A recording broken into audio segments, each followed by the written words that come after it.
buen día, soy el profesor Luis Hernández y espero se encuentren muy bien. Continúo elaborando material para su educación a distancia y el día de hoy voy a platicarles de varias cosas sobre el átomo. Vamos a ver de una forma sencilla la estructura, vamos a hablar brevemente de los orbitales, no de la configuración electrónica, y algunos datos curiosos sobre el átomo. Vamos entendiendo claramente que esa es una sección de varios videos y este es uno que vamos a utilizar para poder aclarar varios puntos muy importantes sobre el átomo. Veamos. Primeramente, la palabra átomo viene del griego a, que significa sin, y tomo, que significa división. Originalmente la palabra fue utilizada por varios filósofos para decir que era la materia, la partícula elemental que no era divisible. Pero, a final de cuentas, esta partícula sin división hoy en día sí tiene división y lo sabemos. Está creada por quarks, gluones, etc. Y si hablamos de las estructuras que ya conocemos, pues vamos a considerar el átomo como la partícula más pequeña en que un elemento puede ser dividido sin perder sus propiedades químicas. Esa sería la definición más adecuada para nuestros tiempos. La imagen del átomo, muchos la identificamos como la que ves en pantalla. Esa imagen es un modelo, es una figura representativa, no muy apegada a la realidad porque nos da una idea sencilla y básica de cómo viene siendo un átomo. Al centro tiene su núcleo, hecho de protones, neutrones, ya sabemos que hay muchas más partículas dentro de ahí, pero es de una forma general y entendemos entonces que alrededor, girando en órbitas diferentes, existen los electrones. Cuando pensamos en modelos entonces, tenemos que evocar un poco, por ejemplo, el modelo de Dalton, que dio varios postulados interesantes, pero su modelo solamente era una bolita. Después tenemos el de Thomson, pudín de pasas, que te decía él, al centro está lo que viene siendo la carga positiva y alrededor, como pasitas en un pan, que en un pastel o un pan, alrededor pegados como pasitas estaría lo que serían los electrones, las cargas negativas. Después Rutherford que dijo, ¿sabes qué? Hay órbitas y en las órbitas hay electrones. Después, interesante fue el aporte de Bohr, que su modelo ahorita es el más sencillo de entender en la educación básica, por ejemplo. Y aquí nos está hablando de niveles de energía, pues de una otra manera sencillo de entender. Saltamos al último con el de Schrödinger y aquí hablamos de que los electrones, por su dualidad de ser partícula y ser onda, pues bueno, tienen movimientos muy complejos que simplemente hablamos de nubes electrónicas. Y son los 5 modelos más representativos, pero repito, solo son modelos. No quiere decir que los átomos sean exactamente de esta manera, solamente es para podernos apoyar un poquito y entenderlos. Si lo vemos en tercera dimensión, podríamos imaginar que están las bolitas con más bolitas de los modelos atómicos anteriores, Dalton, Thomson, Rutherford, pero ya considerando los modelos atómicos más utilizados en la educación básica, vamos a pensar principalmente en el de Bohr, que manejó niveles de energía, y vamos a considerar como muy importante al de Schrödinger, el cual establece que existen nubes de electrones. Y aquí hablemos entonces nuevamente de lo que sería el principio de incertidumbre. ¿Puedes tú saber dónde está un campo de energía a lo mejor de un electrón? Sí, pero no sabrás a qué velocidad o la ubicación de dicho electrón que quieras a lo mejor encontrar. Y pensando en esos aspectos, los científicos actuales han optado por este modelo atómico actual, definiendo primeramente lo que sería un orbital, y es esa región alrededor del núcleo del átomo donde las posibilidades de que pueda haber electrones son elevadas. Ojo, no quiere decir que vas a encontrarlo fácilmente. Tanto la velocidad como la ubicación, pues bueno, entrarían en lo que sería el principio de incertidumbre. Considerando los diferentes orbitales, y faltan muchos más, ve esta imagen de un modelo atómico actual, donde las diferentes, digamos, elipses de diferentes colores representarían a diferentes orbitales, donde puede posiblemente haber electrones, pero es donde efectivamente van a estar pasando. Y ese sería el modelo atómico actual. Y uno pensaría, entonces, a lo mejor el átomo se vería muy padre como en algunas películas lo hemos visto, de esa manera, destellante, donde se ven claramente las esferitas de los electrones o las órbitas donde están pasando. Sin embargo, se parecería un tanto más a esto. Es otro modelo que representa el de Schrödinger, donde hablamos de diferentes orbitales y diferentes niveles de energía con sus respectivas nubes electrónicas.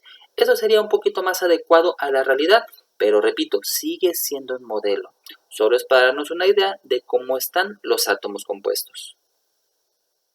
Un átomo se vería más o menos así, donde se ve claramente que los electrones están en una nube electrónica.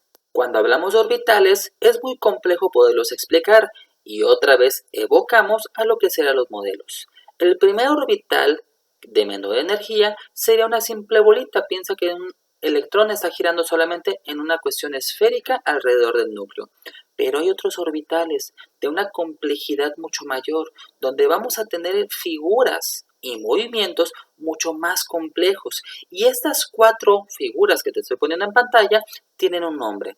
Hablamos de orbitales S, P, D y F. Pero ojo, no solamente son las formas, es una explicación muy sencilla. Si consideramos el orbital S, imagina que sería sin un plano cartesiano, al centro del núcleo y estaría girando alrededor.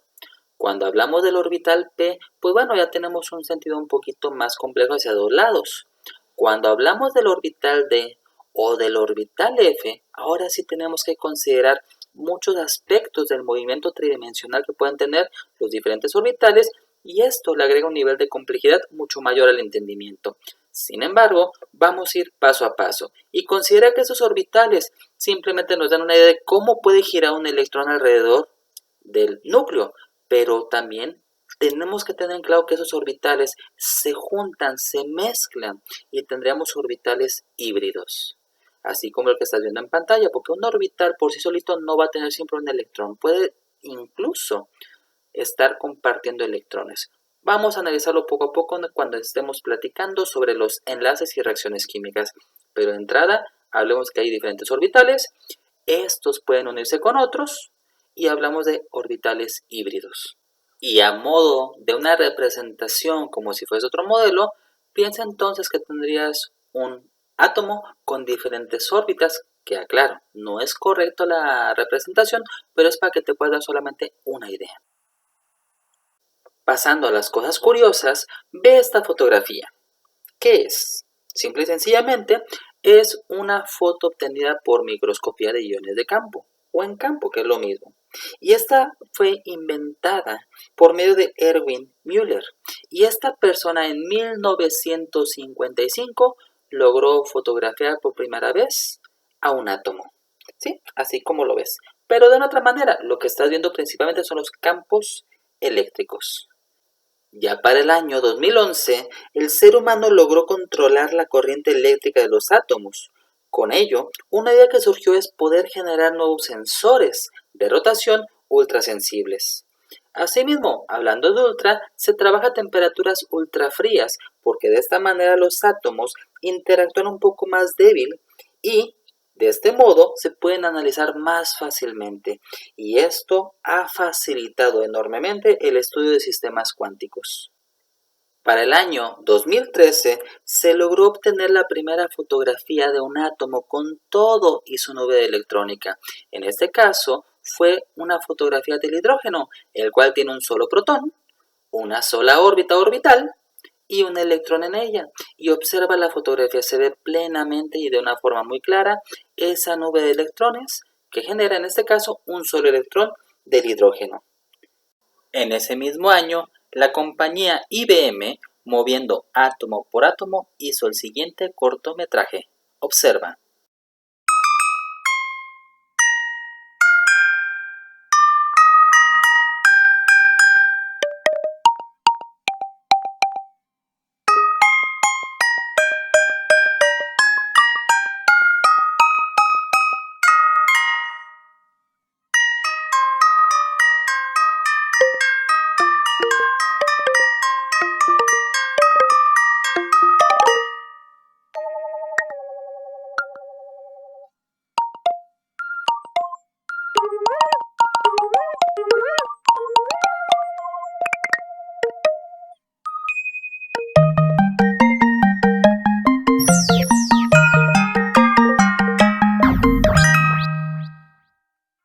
Ya para julio de 2016, científicos holandeses lograron utilizar átomos para guardar información, tal como lo harías en una memoria USB. Llegando al 7 de agosto de 2017, se logró obtener la primera fotografía de un átomo visible. ¿No lo ves? Acerquémoslo entonces. Ese punto chiquitito que ves exactamente ahí, ese es el primer átomo visible. Y es curioso, así avanzamos de rápido. Un año más tarde, en julio de 2018, se logró demostrar cuánta información podrían grabar los átomos de cloro en un espacio diminuto como el tamaño de una uña. 80 terabytes. Así de simple. En una sola uña podrían almacenarse con solamente utilizar átomos.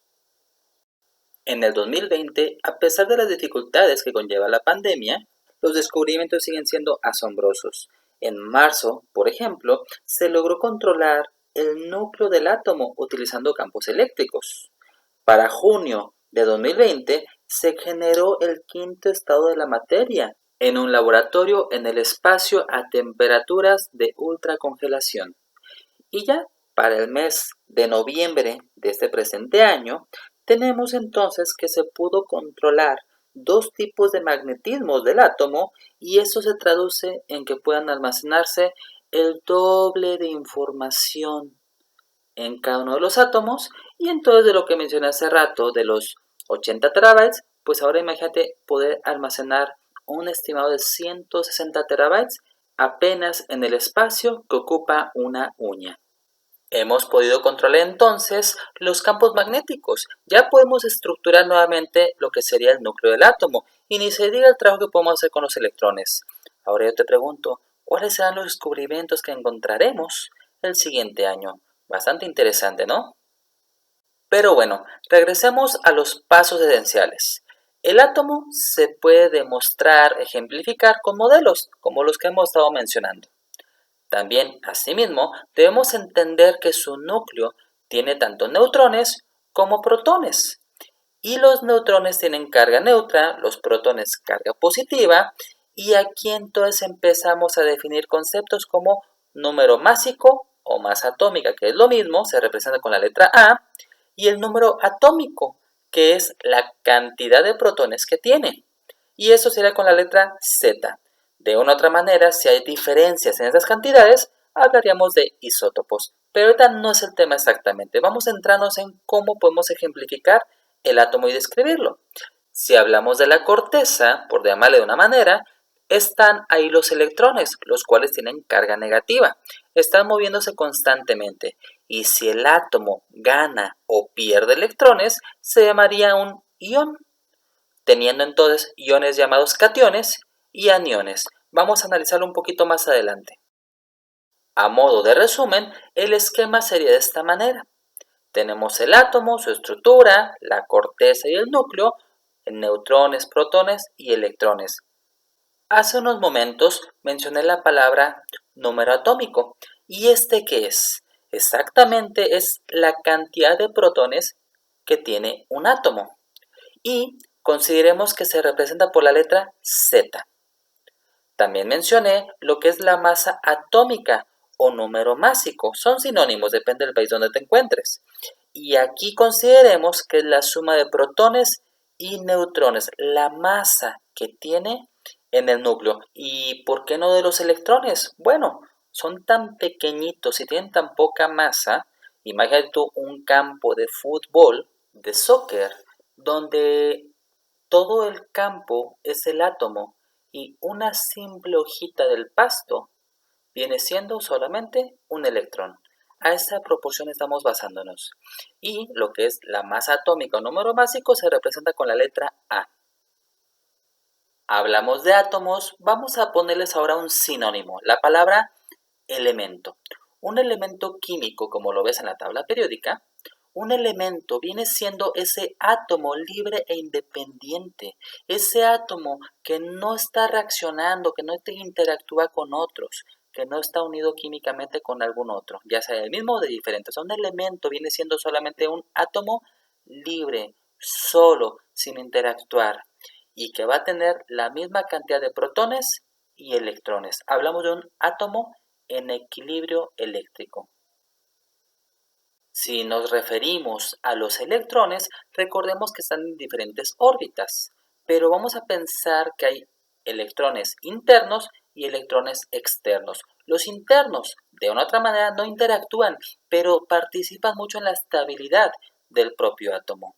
Lo que serían los electrones externos, estos son los que vamos a tener en cuenta para interactuar con otros átomos. O sea, no están uniéndose químicamente lo que serán los núcleos, se unen un elemento con otro elemento, se unen para hacer una unión química por medio de sus electrones. Y estos electrones externos los vamos a llamar también electrones de valencia. Entonces, electrones de valencia son esos electrones de las órbitas más lejanas que tenga ese elemento o ese átomo y van a ser con los que se van a poder unir químicamente unos átomos con otros átomos. ¿Y un elemento cómo lo representamos? Bueno, todos hemos visto la tabla periódica, ¿verdad? Depende de la tabla y su simbología será la ubicación de lo que serían sus componentes, pero esencialmente al centro con letras grandes tendremos lo que sería el símbolo del elemento. Tendremos en alguna parte por ahí indicada la Z, que sería el número atómico o número de protones. Después tendríamos lo que sería la letra A en alguna parte, que sería el número de masa, la suma de protones y neutrones a la cantidad de materia que hay en el núcleo. Pero si lo cambiamos ahora sí por letras más adecuadas, imagínate el oxígeno. Tiene lo que sería un número atómico de 8, o sea, tiene 8 protones en su núcleo. Y si hablamos de la masa atómica, un número másico, sería en total de 16. La suma de protones y neutrones sería 16 y esto sería entonces el número de masa atómica. Cambiemos ahora por otro. Imagínate el flúor. Este tiene un total de 9 protones en su núcleo, o sea, un número atómico de 9, y tiene una sumatoria de protones y neutrones que da 19, y esto sería el número másico. Cabe resaltar que algunas veces son ejemplificados estos elementos con otros números, como serán las cargas eléctricas, números de valencia, entre otros datos más, pero es un tema que abordaremos más adelante. Ahorita nos vamos a enfocar solamente en esos datos que estoy mencionando, el símbolo del elemento, el número atómico y el número de masa atómica o número másico. Algunos valores de los átomos ya están determinados previamente, pero otros tenemos que sacar un pequeño cálculo. En el caso de protones y electrones es la misma cantidad, repito, si el átomo está en equilibrio, está estable y no interactúa con algún otro. Esto sería un elemento. Pero en el caso de los neutrones vamos a tener que hacer una pequeña resta, lo que sería el número de masa atómica menos el total de protones que tiene ese elemento. Esta resta, por ejemplo, en el cloro de 35 menos 17 me va a dar un total de 18 neutrones. Y es una forma de sacar el cálculo de cuántos neutrones tiene un elemento. Teniendo otro ejemplo similar, podría mencionarte el del sodio. Este que tiene como número atómico 11, porque tiene 11 protones, que tiene un número atómico igual al número de protones, un número másico o masa atómica, que es la suma de protones y neutrones, y en su momento, si no conozco yo el total de neutrones, pues podría simplemente sumar la masa menos los protones, a 23 menos 11 es igual a 11. Y recuerda, por favor, que si es un elemento, o sea, si es un átomo que no está interactuando con ningún otro, el total de protones será el mismo valor del total de los electrones. Teniendo los dos ejemplos anteriores en la misma pantalla, consideremos que el número másico será la letra A, estará indicado arriba a la izquierda en este ejemplo, y abajo a la izquierda estaría lo que sería el número atómico o el total de protones. Eso sin olvidar cómo podríamos calcular el total de los neutrones. Analiza las cuentas y verás que es algo más sencillo de lo que te puedas imaginar. Tanto así que te invito a realizar la siguiente tabla en tu cuaderno. Ponle pausa por favor al video para que puedas hacer las anotaciones correspondientes. Listo, la respuesta la estaremos viendo en la sesión en vivo. Ya para terminar, hablemos de dos situaciones muy comunes, muy frecuentes. ¿Recuerdas que mencioné la palabra iones hace rato? Pues bueno, iones es como este. un sodio con un símbolo de más, donde nos está diciendo que perdió electrones. ¿Y por qué el símbolo de más? Analiza. Si los electrones dan la carga negativa, los protones dan la carga positiva, entendamos que si pierde lo que le da la negatividad, lo positivo es lo que estará por encima. Entonces, a esto le vamos a llamar un catión. El catión es ese elemento con una carga positiva porque perdió lo que le daba carga negativa, que son los electrones. Repito, los electrones se perdieron por uno o por otro motivo.